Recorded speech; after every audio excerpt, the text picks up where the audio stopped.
This is Not Your Father's Fundraising Podcast, a podcast about, you guessed it, nonprofit fundraising. This isn't the first podcast about it, but definitely not like any others you've listened to. This is a podcast for fundraisers, by fundraisers. No boring charts or the same stale best practices you've heard for years. No ideas that only work in theory here. No concepts from people who aren't in the same trenches as you are every single day. Each week, you'll get practical strategies and tips to craft messages that engage donors and raise more money. This isn't smoke and mirrors. Everything has been pressure tested in the real world. Plus, you can start using them as soon as the episode ends. Now, here are your hosts, Ryan Thomas and Steve Thomas. Hello. Welcome to Not Your Father's Fundraising Podcast. This is episode 12, a dozen. Dirty dozen. Integrating online and offline fundraising. I'm your host, Ryan Thomas, Vice President at Unicity. And I did better this time. You did better. Caught that toss. I'm Steve Thomas, CEO and one of the founding partners of Unicity. Unicity is spelled Oneicity. And we're a boutique ad agency focused on fundraising and marketing for nonprofits. And we've been around a while, and Decade and a half. yeah, but who's counting? And I have a great team, and we've been doing fundraising for a long time, which is what started this podcast, because we realized, wait a minute, we've been having conversations outside of work hours, boring people about fundraising well before we could bore people in internet land. We've been glazing people's eyes over at dinner on Saturday when we're supposed to be at a cookout having fun with friends, and we're like, hey, look, so open this mail. What do you think? Would this make you give? And they're like, I don't. I just asked how your week was, and so we've had a podcast for a long time, and just never had microphones. mics. Yeah, it's new. Yeah, so it's cool. We decided to start this because you're in this work and care about fundraising, think about it. So you can come have a seat at our table, hopefully not glaze your eyes over too much. We'll see. And talk fundraising and have a little fun, maybe a lot of fun, depending on the week. And so we want the 5-star reviews, ideally. Because that's what the podcast people want. Because everybody's looking at that saying, hey, give me 5-star reviews. The algo gets... That's right. But sort of like an ask array, if you're a fundraiser, we'll ask for 5, but we would also take a 4. The key's the call to action. That's right. Okay. Give us that review wherever it is that you listen to your podcast. And in all candor, I can't find where you can rate on Spotify. So I'll just settle for a download on Spotify because I'm a Spotify guy. Okay. Yeah. So download is the new 5-star. Well, on Spotify. No, I think on Apple. On Apple, give us the 5. Yeah. But if you're on Spotify, just download it. Just download it. Yeah. Don't even have to listen to it. Although, here's something interesting. They just Schrodinger's podcast. Okay. The producer's giving us soon we're going to have a spin-off of stoic fundraising. You'll get that also on our Spotify channel. So 5-star reviews or a download, preferably but at least one or the other. And the occasional affirmation. Yeah. And you can send those affirmations to podcast@oneicity.com. And again, that's ONEICITY.com. Yeah, that was well done. .com. .com. I did that last time. That's really good. Yeah. First segment, mail call. Something we've seen or encountered in the wild. Usually is fundraising related. Doesn't have to be. I'm going to throw to you first. So here's the toss. The toss, yeah. And for those that haven't seen the previous 2 episodes, I missed one toss when you changed things up, didn't signal to me, and so I was a little hesitant, and so we're never going to let you live it down. Yeah, well, that's okay. I'm just remember I'm keeping score for every one of those shots you take. I'm taking a millennial shot, so feel free. It's good. Oh, great. What segment is this again? This is mail call. Mail call. Yeah, you're old. You know all about mail. Yeah, snail mail. But I recall this is all about something seen that you've seen, right? Or that's come to you. Yeah, ideally you or I would have encountered this. Well, here's what I've got. The last couple of episodes prior to this, we were dealing with leader voice. Correct. And talking about helping your leader and therefore your fundraising become more human, connect with donors. And so I spent some time on Instagram. I was really hoping you weren't just bored. No, Instagram. He starts talking and pulls up Wow, look at Instagram, that. and I was like, "Oh my so gosh!" Instagram is that's kind of the social media I enjoy, and I've been following by more by accident than anything else a company, and it doesn't matter who they are, but they're trying to revolutionize the world of physicians, and so they are taking an awful lot of the doctor stuff online. Obviously, they're you can't do everything, but they're trying to do a lot of things. And I was really struck by the last two posts I have seen from them were were how well do you know your doctor? Oh, interesting. And it says, here's one: my doc, a former CrossFit athlete, trained in functional medicine, feels that food and movement have the power to treat chronic health conditions. And then here's the website. You can go and learn more about him. Okay. Then here's one. This just happens to be a woman, which I thought was interesting because the first one, my doc is, and then it's a certified badass. Just like 2 questions. Whoa. How do you get certified as a badass? I'd like to take that. I'd like to take that course. Here's one of the reasons she got certified. She's a 10-time Ironman finisher, a that'll do 3-time it. Ironman world champion. Oh, goodness. And she's an officer in the U.S. Army Reserves. Okay. Okay, so that's how you do it. So one of the things that just rang a bell with me because I was listening to the previous episodes on leader voice where we make the case is how that knowing something about the person beyond the professional is a connector. It helps you bond with that person. And here's people doing doctor stuff, which it really shouldn't matter who your physician is as a person. None of those had to do with went to this medical No, school. I know didn't see an nothing about MCAT it. score. Although maybe certifying as a badass is part of your physician training. I'm not sure about that. So anyway, I just want to say there's the scene in the wild it's just this is real that people care about beyond just the professional relationship. So it's a great proof of concept because it would be very easy to take 9 and 10 or 8 and 9. 9 and 10. And say, okay, that you guys are full of crap. Yeah. You just made that up. Yeah. And we did make it up, but we're making it up because it works. Yeah, everything got made up at some point. Yeah. And that's a good segue to mine, which is there's a for-profit company that I follow, interact with an email, click on blogs. I'm on their mailing list. I've signed up for a couple webinars and done that kind of thing with them. And periodically, it's not monthly.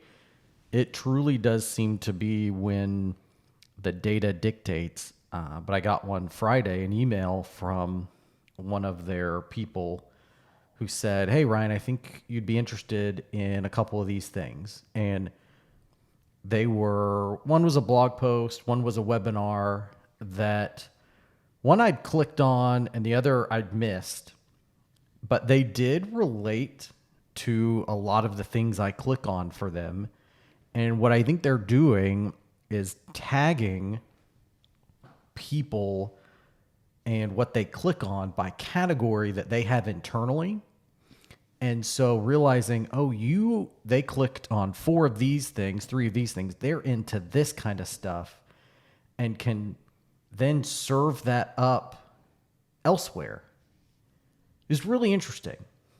But then I thought, okay, well, how could I use that for our clients? And the thing I think you can do is even if it was 3 months ago or 2 months ago or 6 months ago, it can still be relevant if it strikes a chord. And let's use an event for an example. If you have an event or a gala back when people did those. And People are going to be doing it yeah, again. that's true. By the time this comes out, Yeah. people will be doing it. all So good. your event or your gala, people come. If you come across an article or a story, say that person who spoke, one of your people that your organization helps or had an impact, does something else that's relevant, you could blast that information back out to your list of people who came to the event and say, hey, this is kind of random, but I thought you would be interested in this, and have a high degree of confidence that a lot of them are going to be interested. Mm-hmm. So, Nobody's going to get upset because you thought of them. yeah. And now, if you say, hey, I thought you might like this, and it's all give us money, give us money, give us money. I thought you would like to know more ways to give us money. You may run into some complaints or some unsubscribes, but if you're genuinely trying to cultivate what they like and serve that up to them, everybody likes the friend who says, hey, you ought to watch this show if you haven't already, and they know your tastes. Nobody gets mad at that.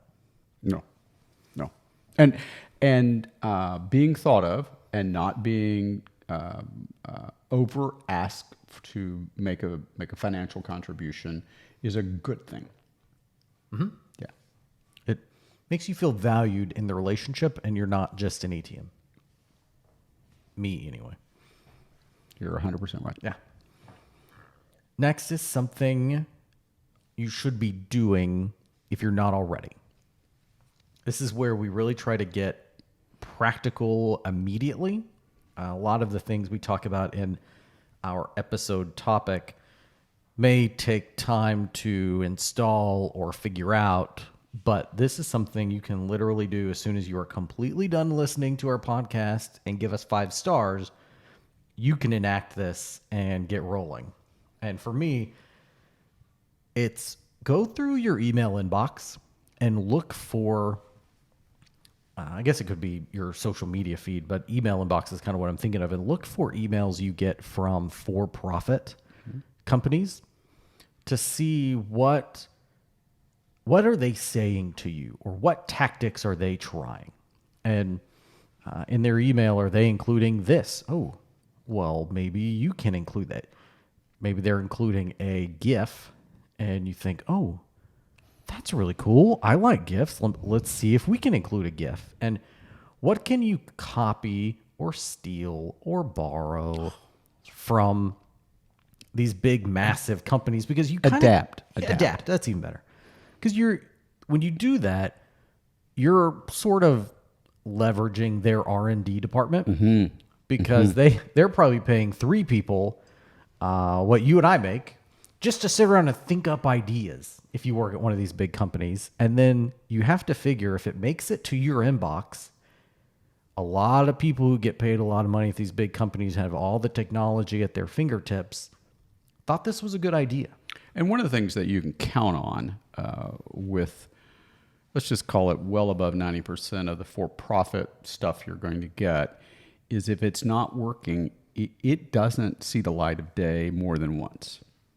That's true. Because in the nonprofit world, there's a lot of reasons to do things that don't work, and that aren't producing a direct ROI. And I'll talk about that in a segment to come. But in the for-profit world, it's all about profit. If it's a publicly traded company, their number one thing is shareholder value. And so that's 100% of what they're doing, and that comes from profit. That comes from what's coming in the door. And so you can be confident whatever you're seeing is to some degree working. The tricky part is not stealing. It's the adapting to your context. But there are always ways to do that. Yeah, there's always. In spite of your stealing thing, that's one of the things you're really good at, is adapting that stuff. But just stop. It's not Ocean's 11, man. You gotta not think about it that way. Yeah, I need a tux. Would you be the Brad Pitt character in that? No, I want to be Clooney. Everybody wants to be Clooney. Yeah. That's my job. I'm getting enough gray hair to be eligible. Yeah, you are. Yeah, we're getting there. Yeah. That's the plan. Okay. So you forward tease or toes? You past tense of teased is teased. Okay, teased. I forward teased it. Yeah, you forward teased this segment. And I can say you can do forward teased it, and that makes it a double past tense. So in like 2 episodes, we'll get to it. It'll be a while. So with that forward tease, we're apparently going to come back around to that. I may come back around this episode. That's great. will see. So we'll get into this topic of online, offline, integrating your fundraising. So first, Those are buzzwords, man. That's awesome. exactly. We don't actually look at our notes, but that's perfect. In that, my first thing was definitions. Yeah, good. Let's define some of these buzzwords. Online, in our context, is going to be anything that is not a piece of paper. It can be website, social media, email, Landing page, landing microsite. page. If it involves pixels, we're referring to it as online. Your Patreon you keep offering, but hadn't actually set up yet. I'm You just forward keep talking. teasing it that. You're just making that up. Okay, but I think Patreon would be kind of fun. I just don't we've think had one anybody's gonna discussion give. about what we could put on it. Yeah. We need to have at least two things people would get out of it, but Okay. we're going to get there. We'll get If nothing else, just to put it up, and we can be the one who don't get anything. Podcast at City.com. Yeah. Offline. How would you define offline? Everything that's not in that previous category.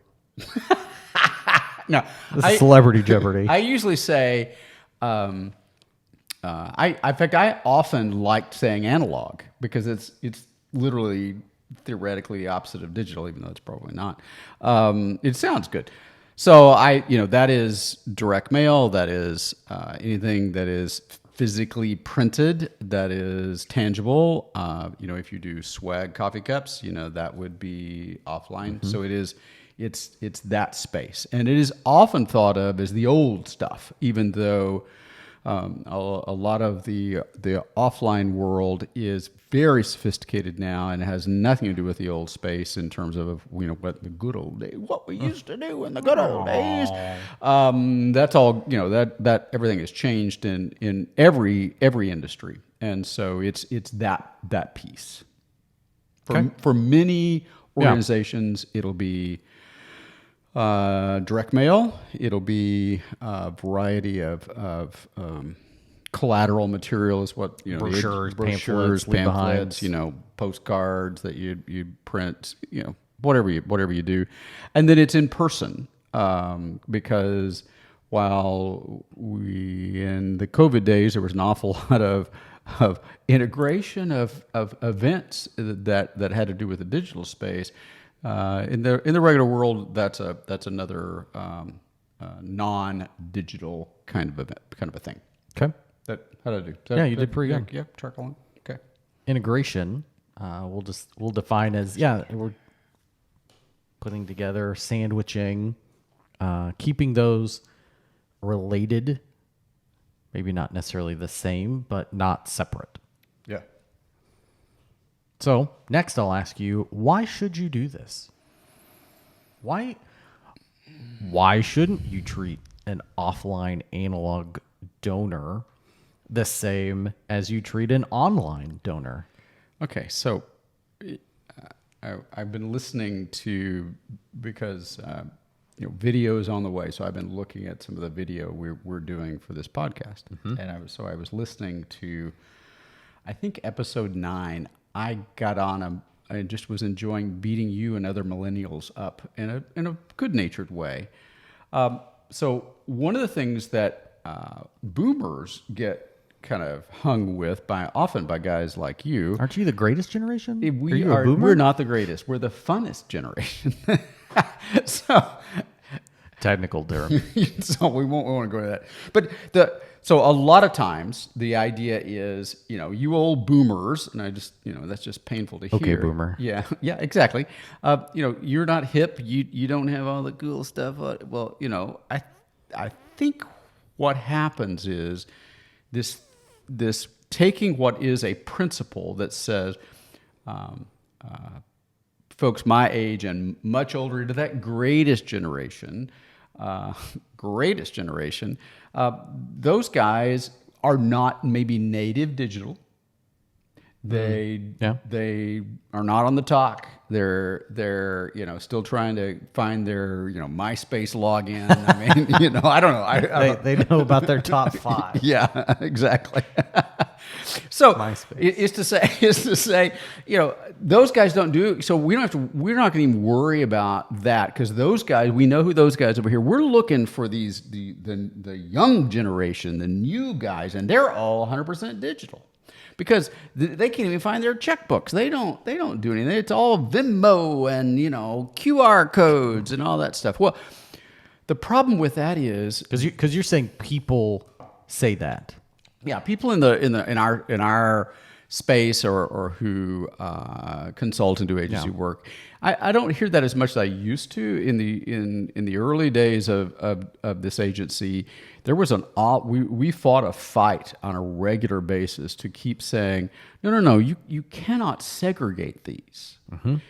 And so one of the things I still remember being in a meeting where someone that worked at a different provider of resources for a ministry was talking about, well, these are your online donors and these are your direct mail donors.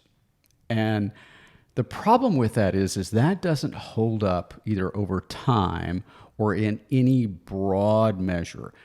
Donors don't know they're supposed to only be offline or direct mail donors. If you've done a good job and built the relationship with them, all they want to do is connect and give a gift. Respond to the call to action. And however you do that, whatever easy way you do that, that has got to be something that you allow, whether it is in the good old fashioned, return envelope, or in, they whip out their phone and, Beep, beep, boop, boop. Do it with the digital magic. Because nobody, I try to think, okay, in my life, how do things apply? And I don't, it's a bit of a macro, or it's a bit of a micro, not a true analogy, but just because I called a service company last time on the phone, which aside I would do only if with a gun to my head, but say I called a service company the last time, I might first try to text them or go through their online portal the next time. Mm-hmm. So I've just moved from a phone call customer to a website customer. Yeah. And I didn't know, no, I can't go on their portal. I called them. I'm a phone call customer. I got to call them. So while there's water running on the phone, on the floor, I've got to find my phone. Yeah. Mm-hmm. And so you're basically saying that donors don't stay in their lanes. They don't even know they have a lane. They're not even in a car. Yeah. Okay. And and one of the things that's key is we've talked several times about calls to action, and we'll continue to do that because that's one of the things that is important for donors is to hear. What do you want me? What does the donor thinks? All right. So what am I going to do to help solve this problem? How do you want me to help? What do you want me to do? And that should include calls to action in your fundraising. Yeah, that could be. Thanks very much. Have a good week.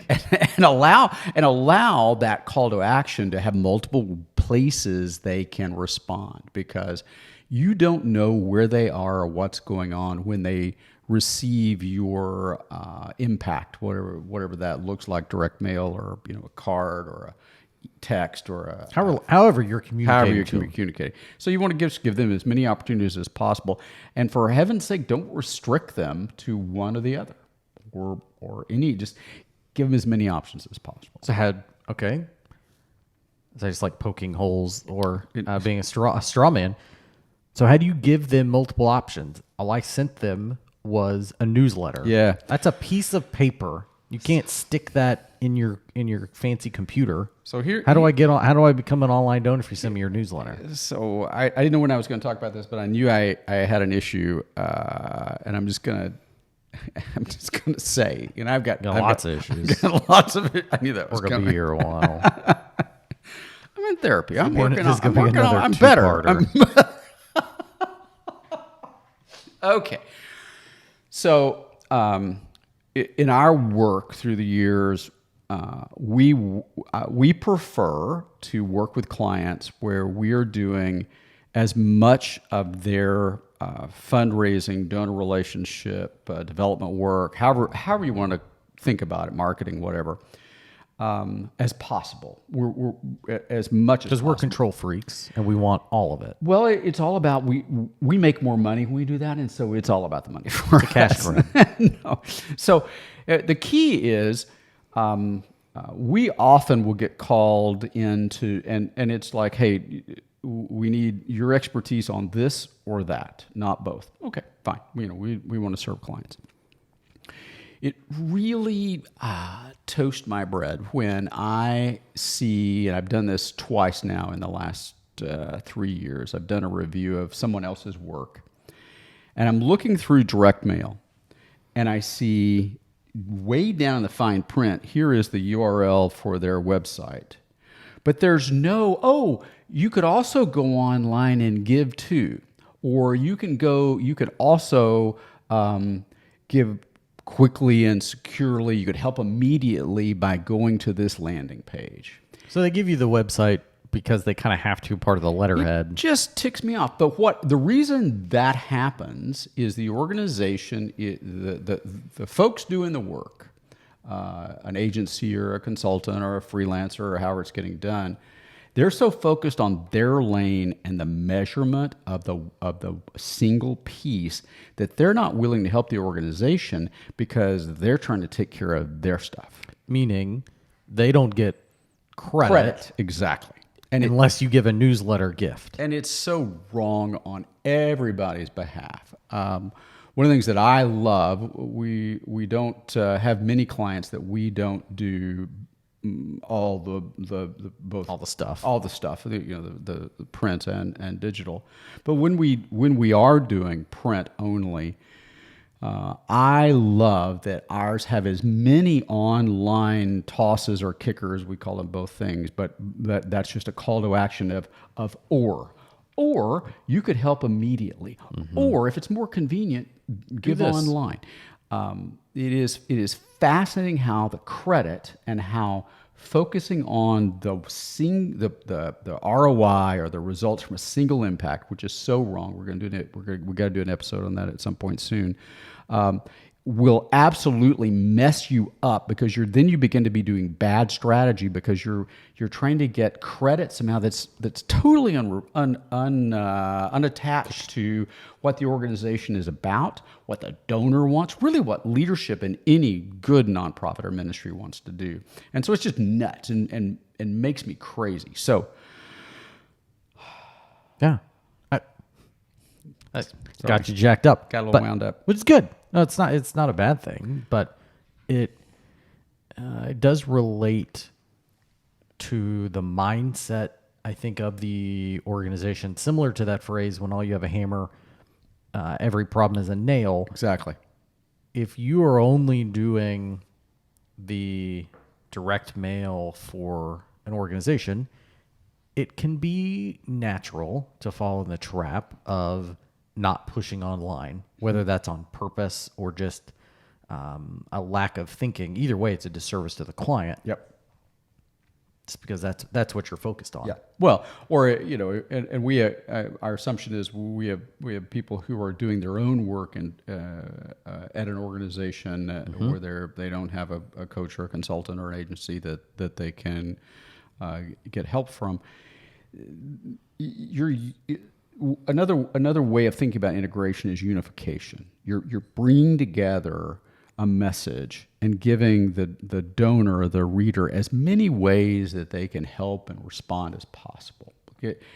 Just allow them to do this or do that. Now, that's not to say you want to have a message where there's a 5 different calls to action or 5 different things they should do.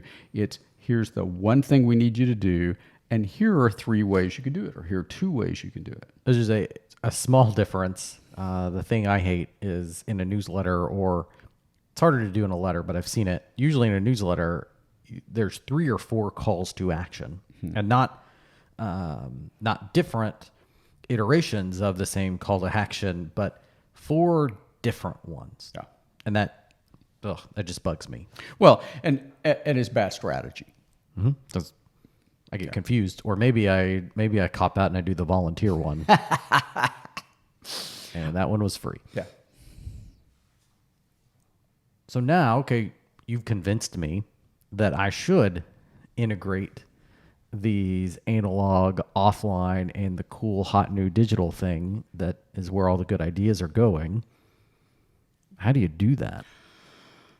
Well, first, to think every donor that you send out X to, whatever it is, email, a video, a direct mail, a letter, a postcard to, they're not seeing it. They don't pay attention to it. That's one of the sad realities of our life is that donors aren't sitting at home waiting for your message. Maybe not your messages. There may be a couple. On my clients, they are. Yeah, most of the time they don't. So one of the ways to think about this is that offline, online should support each other and work together. But that does not mean everything that you send in direct mail or that you have in your collateral should have a here's the email of that piece. So this was a couple years ago, I got an e-newsletter from an organization, and this was obviously before we had this podcast. I've gone back and I don't think I can find it. You can never find the best stuff, right? I got an email that was a scanned version of their newsletter. Yeah. Somebody took their newsletter, put it on a pretty big scanner because it was. I mean, it's a hard thing to do. I mean, you got a big flatbed or your then copier. sent it to me. Yeah, in case you missed this, which you actually can't read. Oh, it was so amazing. It was horrible, but it was even titled "Here's your e-newsletter." Let's just say if that's all you can do, that's not terrible. If that's it. It's not ideal. Okay, well now you make me look horrible. It's my intention. It's like hard-hearted. It's typical millennial. You want it your way. Yeah, I want it my way. And cheaper. And how come they don't put that on TikTok? Yeah. So if that's all you can do, that's at least something digital. It's just really not ideal, and you really don't have to do it that way, right? No, that's what you really meant. Yeah, but you're right. I would rather get some communication from you in that regard than none. I didn't mean to really hammer you there. But you did. You left a big open. I felt really bad once I saw where you were going with it. Yeah. It was fun to watch your face. So nuts and bolts. Okay. Let's take that example. We're a small organization. It's just you and me. And we've heard about these e-newsletters. We think we ought to do one. Yep. We just put out an awesome print newsletter. Right. We got to get this to our donors. We're pretty sure we shouldn't use the scanner. Yep. Here is one suggestion I would give is what we should do is take our fancy paper newsletter, pick out one or two things from it that we would want a donor to see. If they're going to look at it, we hope they see this. Turn that into one email. Yeah. And it only is a newsletter because you call it a newsletter. It's not a newsletter because it unfolds or has a bunch of pictures That newsletter could be, and this is another way for you to get hashtag free content, is if you're struggling with even digital messaging, you can take that newsletter you just did, which was a lot of work. I don't know many that are easy, and that could easily be 3 or 4 digital touch points.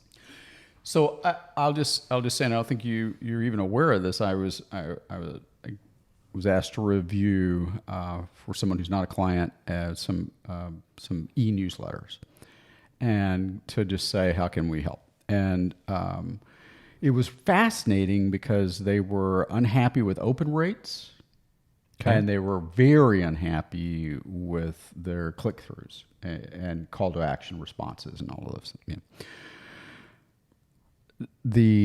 I reviewed 2, and the 2 that I reviewed had 9 sections, and one had 8 sections. Good Lord! With a call to action at the end. At the end of each section, or at the very end? At the very end, and really big pictures. Big pictures. So go ahead, talk about that. Just trying to figure out how to structure that. I don't want to do another leading question. big pictures in print are usually pretty great and awesome. Yeah. Catches the eye. Yeah. In digital, the reason you don't want to do those, and by big picture, we're meaning size, actual inches, not file size, quality of image. Most, if you're listening to this, I can almost guarantee that 51% or more of the people who open your emails are opening them on a phone. Depending on your email service, you can go find that out, see how close I am. You should.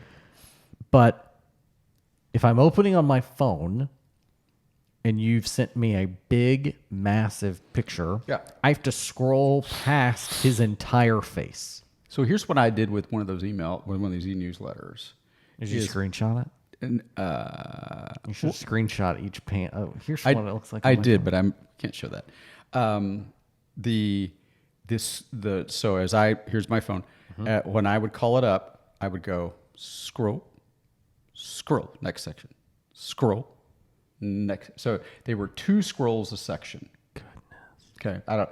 You get. Is there a measurement for that? So What do you mean a measurement? Well, I mean, like, I don't know how many lines that is, but it was so the 8 section newsletter was 16 full screen scrolls or swipes to get to the bottom call to action. And you're on a pretty big iPhone. Well, yeah, I got old eyes. I went ahead and take that shot, so you didn't have to. So that was a freebie. Don't do that. But so think about go to talk about the phone thing, because mobile is real, and if you're plus or minus however they want to discount your opinion, my guarantee. Most people are seeing a little section going past, and which is why even if you've gotten small images, let's size it. They're not gonna be massive. Let's copy and paste our awesome column from the newsletter, pop it into the email, and let's hyperlink this one and this one. You're not done, because another thing to take into account with screen size is sentence length or paragraph length, because in print, because you have more control, you have control over the piece of paper, you can see exactly where those line breaks are going to be for every reader, whether they're an old or whether they're a young person getting mail. In digital, every email program that someone's really using is going to dynamically change the size of those sections to fit the screen. And so counterintuitively, shorter sentences and shorter paragraphs are the way to go, because people are used to scrolling to get that next line of content. People are not used to scrolling just to see what's next. Oh yeah. So similar to, I think we talked about before, you can write a long email if it's good. Don't get caught up in only this many sentences or this many paragraphs. The rule of thumb says. Well, the rule of thumb is stupid. Because if everybody's doing it, you all look the same. If every man's got a thumb, then the blind man is the king. Yeah, sure enough. Close enough. And so pay attention to your sentence length and what can look like choppy, repeated one sentence paragraphs could actually be two or three sentence paragraphs on your phone. And what you're saying is that you can take a print, the analog newsletter, and turn it into 3 or 4 pieces of content for digital. Not all one e-newsletter, but multiple. And don't maybe call one an e-newsletter, but you could just say, hey, I thought you'd be interested in this. Volunteer news. Let's say 4 things you could get out of a newsletter. That's a month if you email once a week, which is very standard. That's a nice thing. That's a month of digital content just off a print newsletter. Yeah. Of which the theory is donors are going to want to hear. Yeah. And you may be saying, well, I don't want to do that because maybe you're right, and Oh, donors aren't in my lane. Here's the thing, though.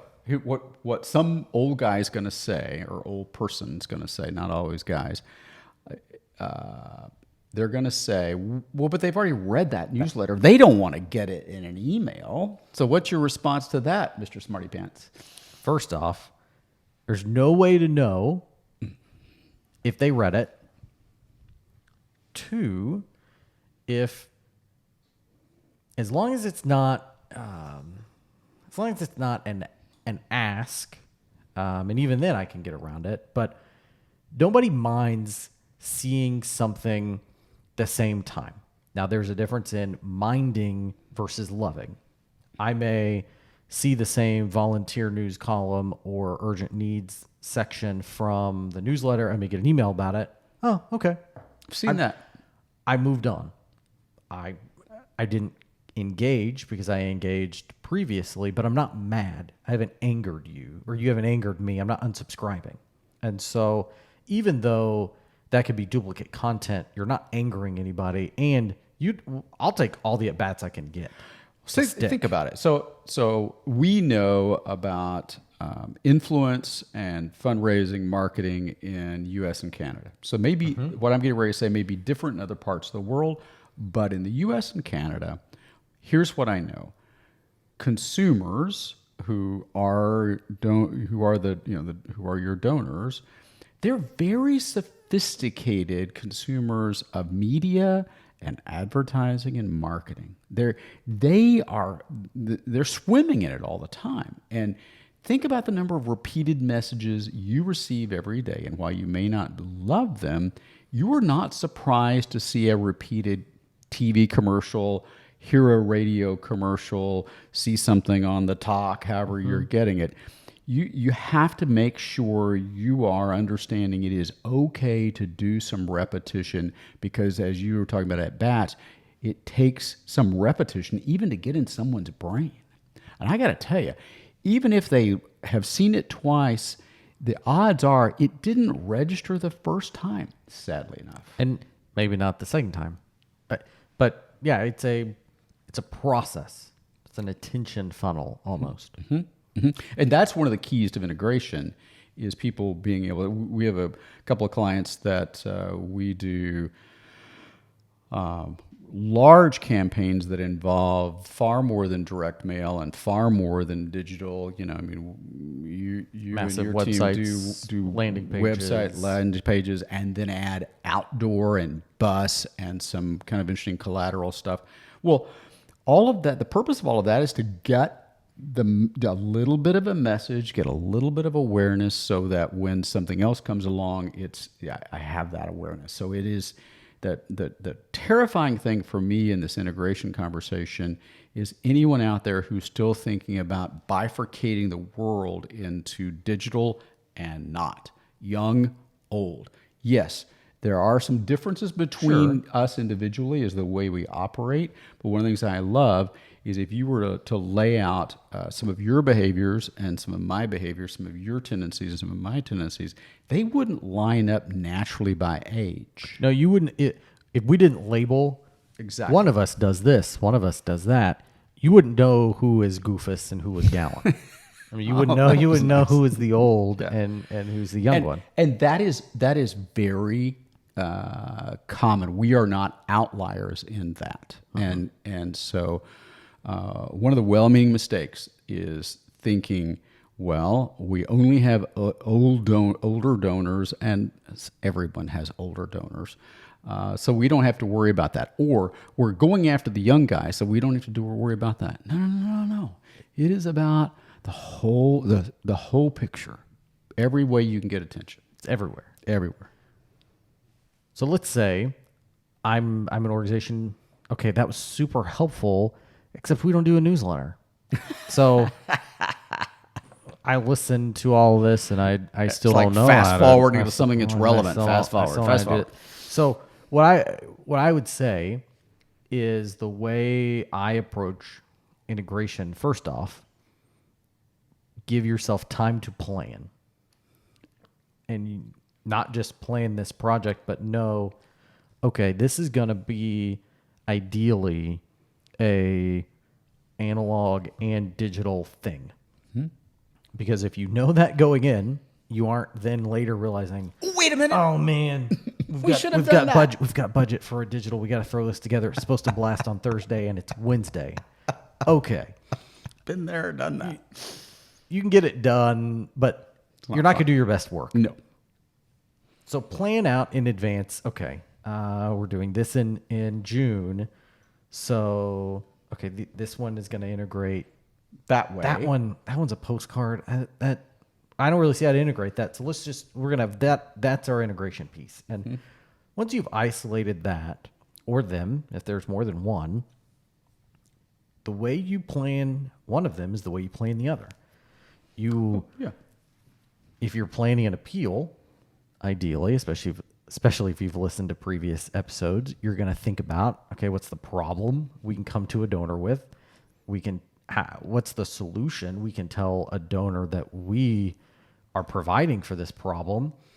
Here's how you, Mr. Donor, can participate in our solution. And here's what happens if you don't. The world will be a scary place. Consequences. That's no different in analog than it is online.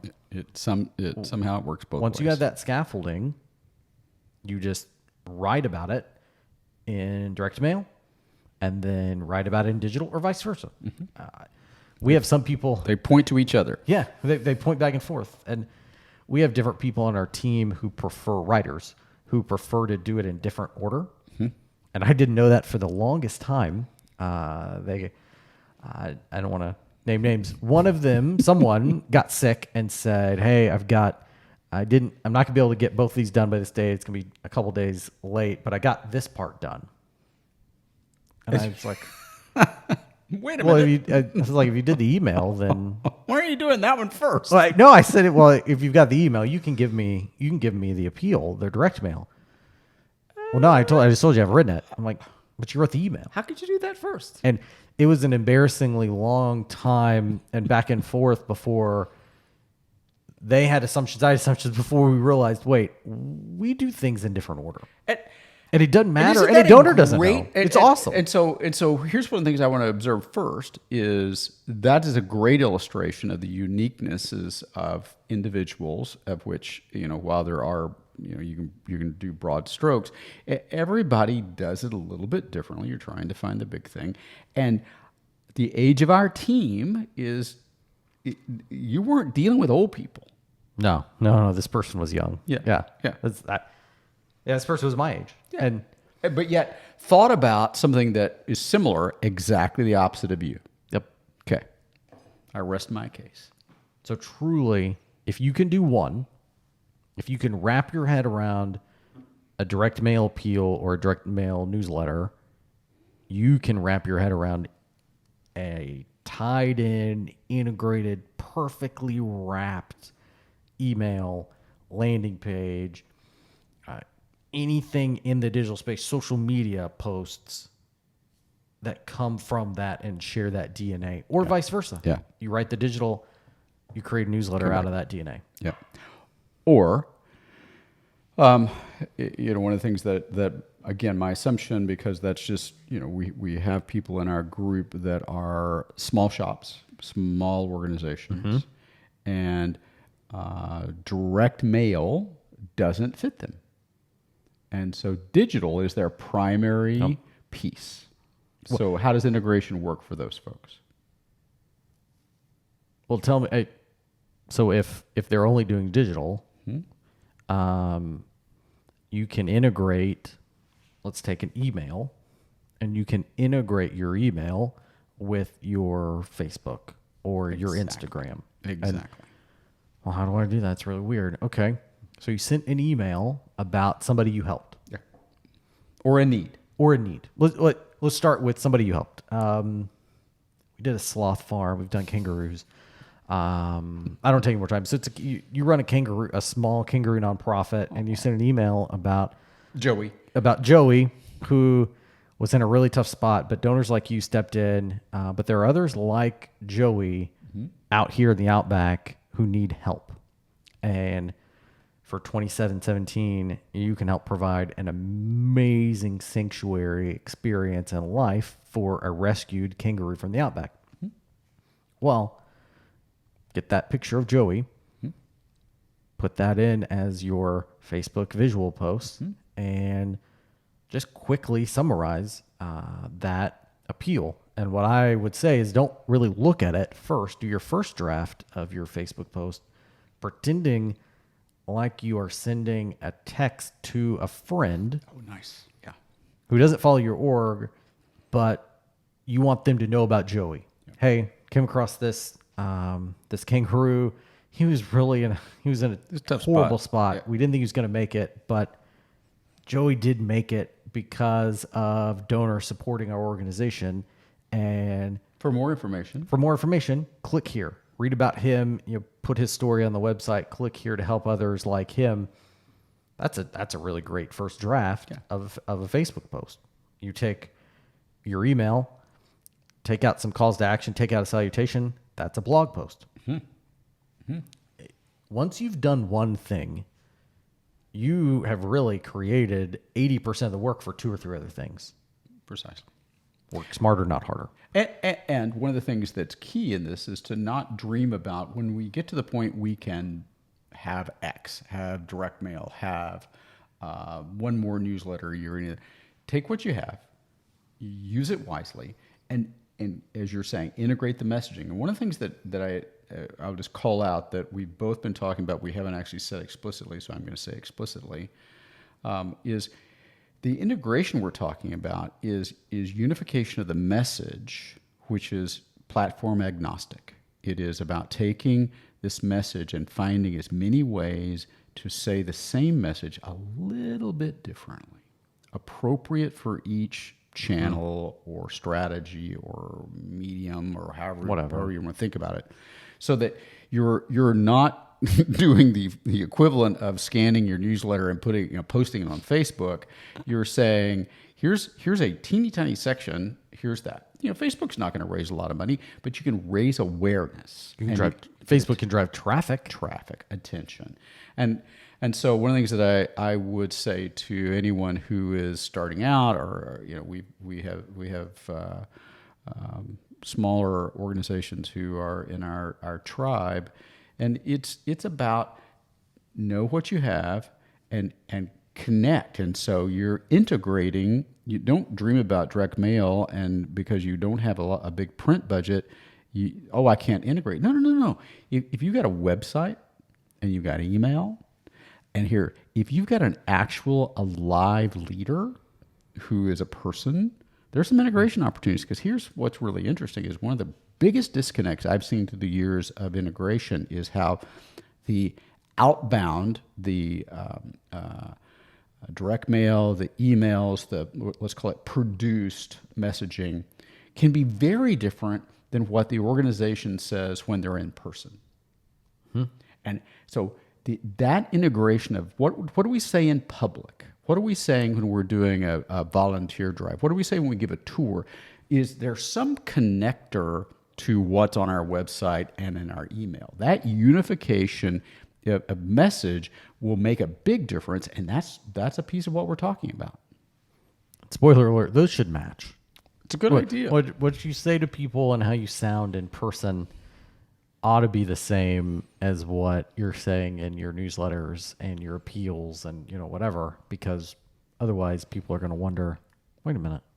Or worse, they won't wonder and they'll forget who you are because one of them is interesting, the other one's not, or inconsistent, and you fall off their radar. Yeah. So it's not just a battle between print and digital or analog and digital. It is about every way our message is disseminated. If your board, what does your board say about what you do? Because your board, and there's another topic for your podcast, how do you help them know what to say? That integration of message can be so strong, and we have clients where that integration is so tight, and they have done such a great job of equipping everybody. Here's how you talk about it. Here's what this is about. that's hard work. It is not glamorous, and it falls off a lot of people's radar because they're not thinking about that as integration. Yet that is literally some of the most important integration you can do on fundraising messaging. Yeah. I should have titled this episode, integration. It's not just for digital anymore. Or Ooh, that would have been pretty good. Yeah. Let's just redo this. All right, we'll start over. No, I ain't starting over. No way. I was looking for a good segue. I didn't have one. So we're gonna go to Pump the brakes. on your radar. Okay. We mentioned things that should be on your radar integration wise, but this is something that sometimes is fundraising related, sometimes not, often not, but we can apply it because again, this work doesn't stop. It doesn't exist just in fundraising magazines or, anywhere. You can see something on TV. So this is something that you and I would pass back and forth saying, hey, if you haven't read this, this should be on your radar, or check this out. We don't have to talk about it instantly, but Let's come back to that. Yeah. Don't let me forget. So mine is a follow on Twitter at Business Barista, spelled just like you would assume. I didn't put his name down. I can't remember his name, but he founded the email newsletter, The Morning Brew. Oh, nice. How about that? Is massive. I'm a huge fan. If you don't already subscribe to it, it's worth it. It'll hit your inbox 5:30 in the morning, and 10 minutes, you're pretty well educated for the day. But what he started doing on Twitter are these really informative threads of business leaders or companies that, for companies, he gives a quick history of the founding of the company, big decisions they've made, why they're successful, but applies it to you, that I'm putting in quotes, because he doesn't really know who you are. Right. And he doesn't have a niche. So he's just applying it to regular people if you are in work. Wow, that's interesting. So he did, the one I was reading the other day was Berkshire Hathaway, and walked through one of the ways that Buffett, one of the early ways he got a leg up on things was as a kid, he hung out around Coke machines back when they were bottles. And so he would look at what bottle caps were on the ground, because that's Clear indication of what people are purchasing. To then, in school, they did the mock stock market. Yeah. And so he didn't make $1 billion, but he made a lot of money in school just by betting on the Coke companies that he knew people Interesting. purchased. Soft drink companies. Yeah. Not the Lowercase c. Okay. Down in the South, we call everything a Coke.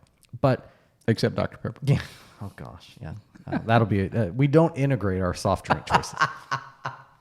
And he walks through the types of companies that Warren Buffett bets on, which are usually consumer goods and long plays. He doesn't like big, quick hits because he is looking at the long game. He's not worried about a little bit of risk. It's over time, is this going to succeed? Okay, Coke stock may be expensive, but do I think they are going to continue to be a massive player in the marketplace? Yes, we're going to buy Coke because they're going to go up. Insurance companies, he buys a lot of them. So that, and how he applies that to people is saying, okay, you should look at the long game of your career and your business. Don't worry about what happened today or even this month. Look at the year, and even look at, okay, what can I learn from this failure? Because he's made mistakes. It's hard to find mistakes when you've made that many $1 billion, but he's made some mistakes, and he's pretty candid about them.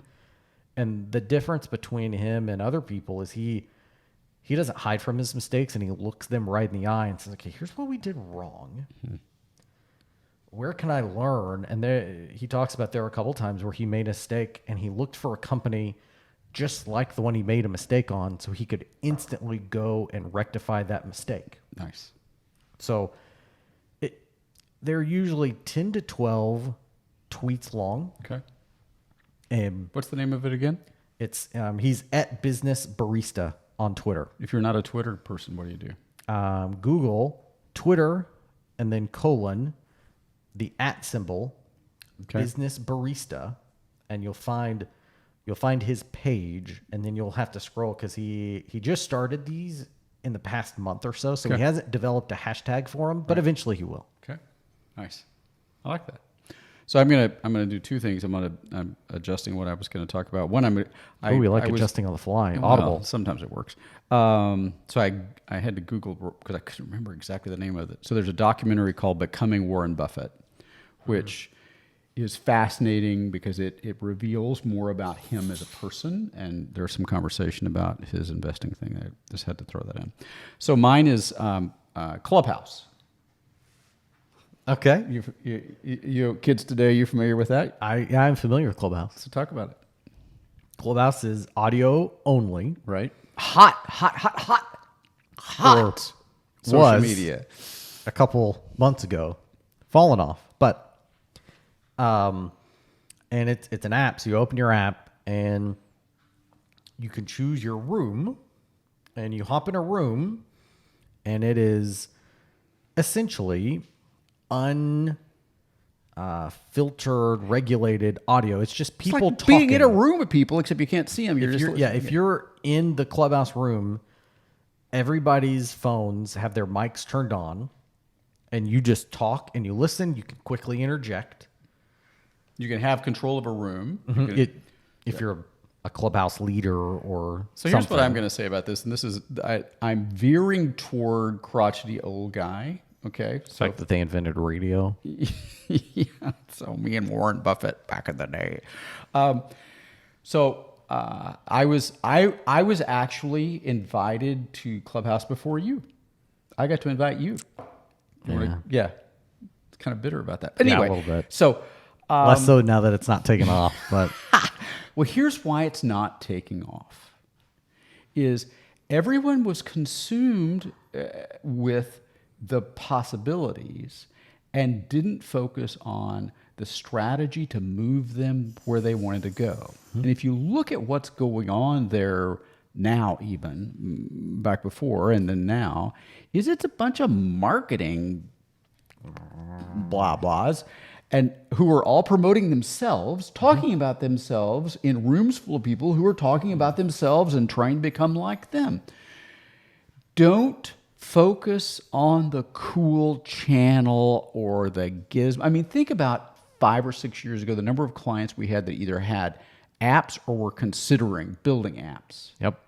And the number of times we went, why?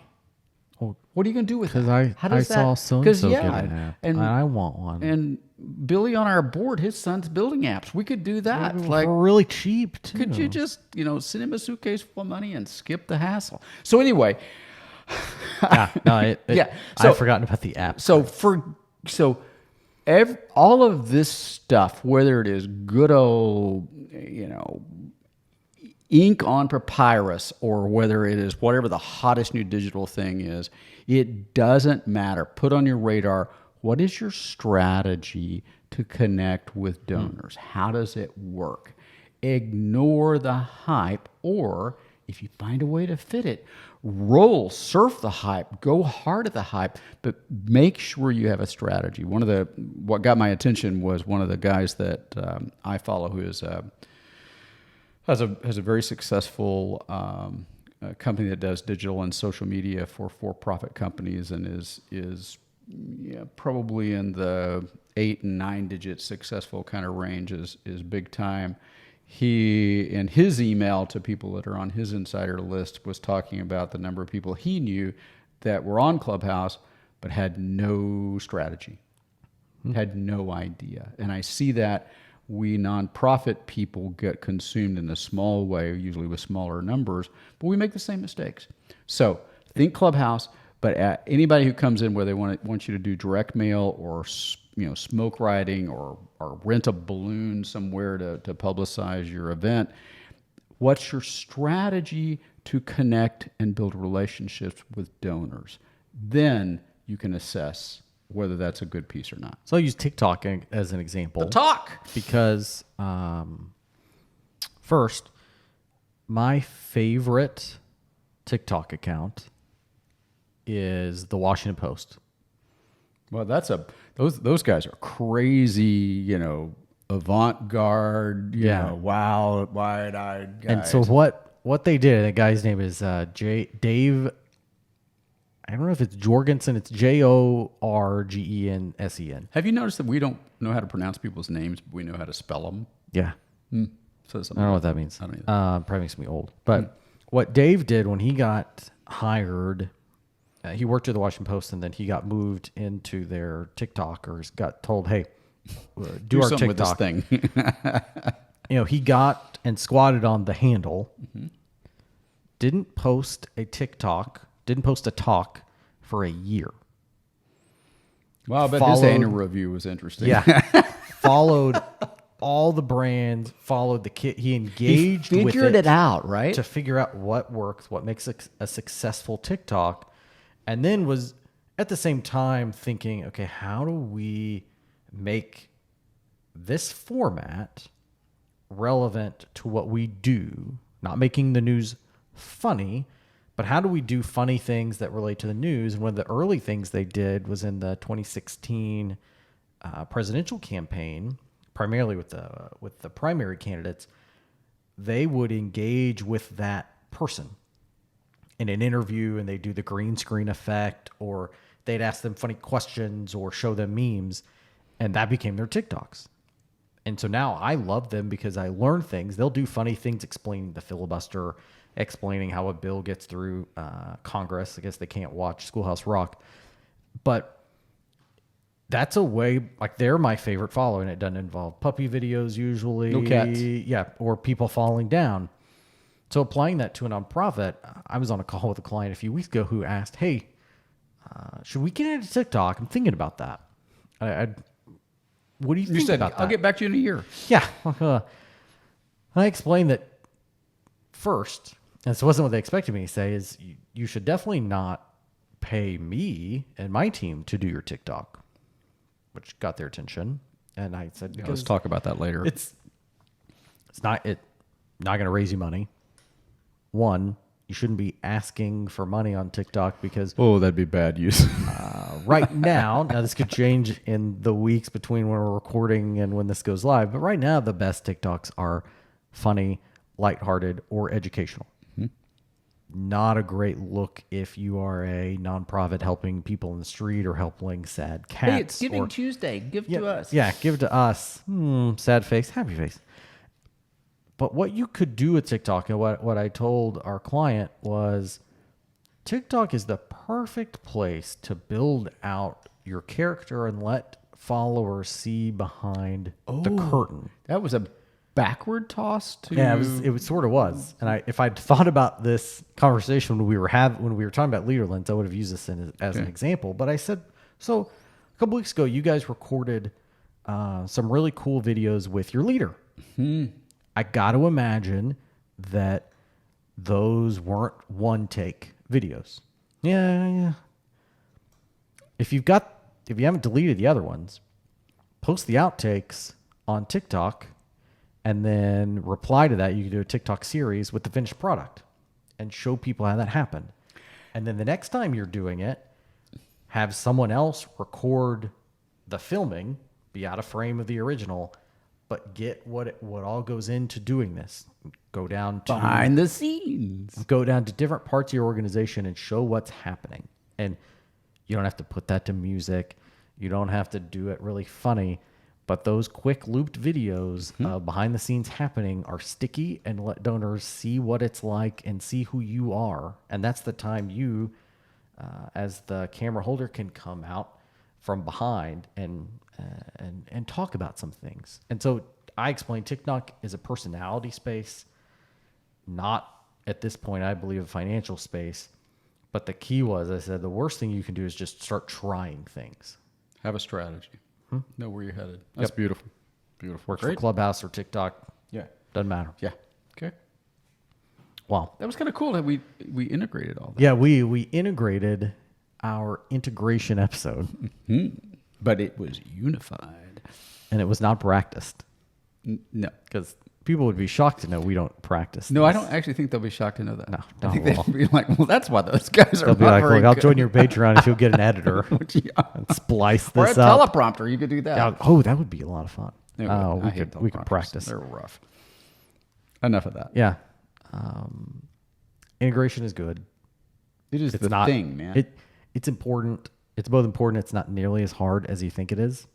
And you just got to try. Yeah, and just think it's not about the channels. It's about the message and making sure you get the message in a strategy everywhere you're doing your stuff. Yep. If you do it once, you can do it twice. All the different channels. Yeah, got it.